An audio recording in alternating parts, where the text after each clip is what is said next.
Hello, today we had two lessons in one, 6-3 and 6-4. Today we're multiplying by 4, 6, and 7.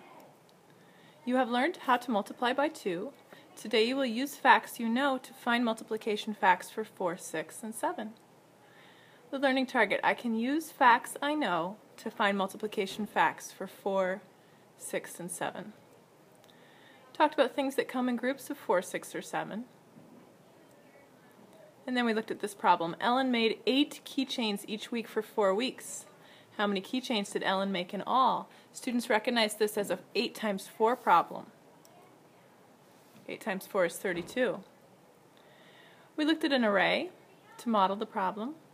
There is an array of 4 times 8.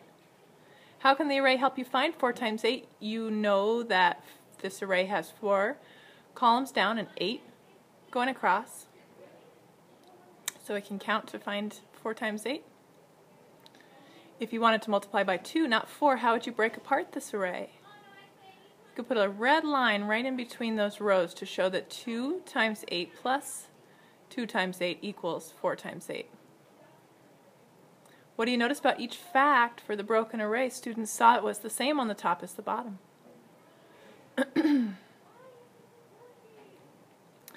Students set up 6 rows of seats for a music concert. They put 6 seats in each row. What's the total number of seats? Well, this is a 6 times 6 problem.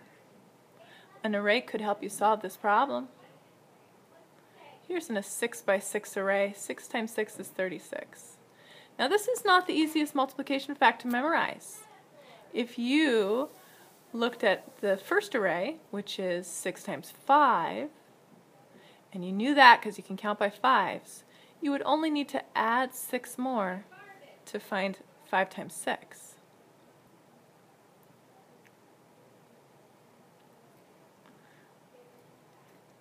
Think about the answer to this one. C is the correct answer. We looked at some patterns today. These are ones we saw a while ago. And here's the multiples of 4. We talked about the patterns we saw here. We talked about patterns we saw for multiples of 6, patterns for multiples of 7.